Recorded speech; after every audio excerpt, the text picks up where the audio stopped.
good day to everyone, special to my listeners and viewers. Welcome to my channel. So this is Marching G. Cleva, and now I'm going to discuss another topic in Calculus 2. So this topic entitled the Maxima and Minima. So have you heard this kind of topic? So if you want to know what is Maxima and Minima, so let's stay with this video. So Maxima and Minima in mathematical analysis. The minima and maxima of a function known collectively as extrema are the largest and smallest value of the function, either within a given range or on the entire domain. Now, the term maxima and minima refers to extreme values of a function, that is the maximum and minimum values that the function attains. So the maximum means upper bound or largest possible quantity.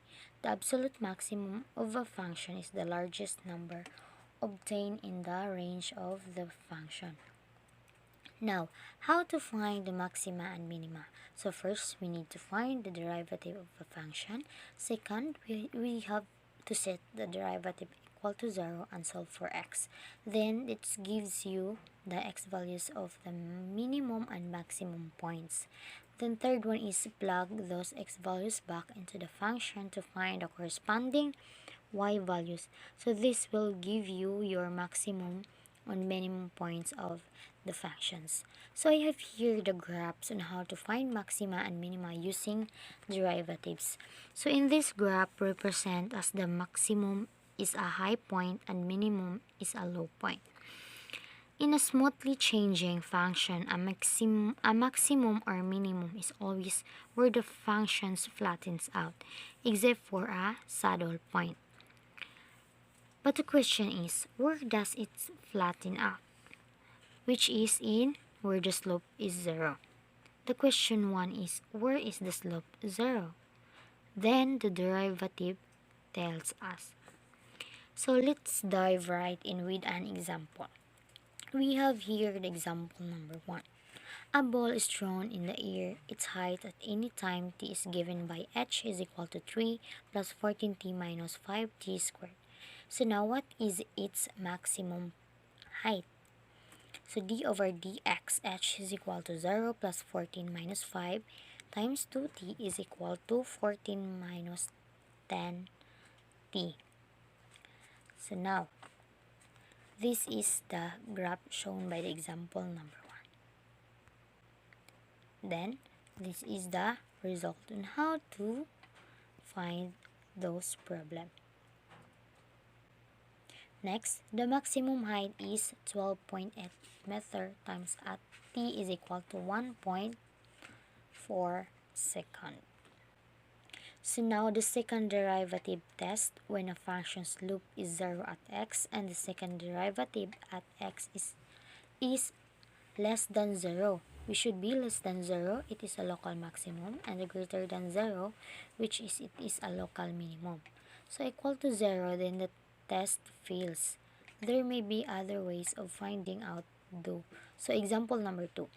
Find the maxima and minima for y is equal to 5x cubed plus 2x squared minus 3x. So the derivative of slope is 0 at d over dxy is equal to 5x squared plus 4x minus 3. So x is equal to negative 3/5 and x is equal to positive 1/3. Now the second derivative is equal to 3x plus 2. Then, as what I've shown here, the x1 is negative 3/5 and the x other is positive 1/3. So in the second derivative is equal to 30 times negative 3/5 plus 4 is equal to negative 14, which is it is less than to 0. So negative 3/5 is a local maximum. However, the x other one is positive 1/3, which is the second derivative is 30 times positive 1/3 plus 4 is equal to positive 14. So it means that greater than 0. So positive 1/3 is a local minimum. So this is how graph form with the example number 2. Now we have in the example number 3. Find the minima and maxima for y is equal to x cubed minus 6x squared plus 12x minus 5.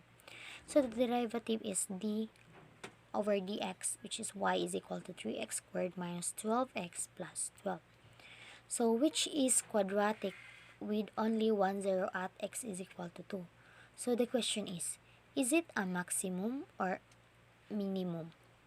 So the second derivative is equal to 6x equals negative 12.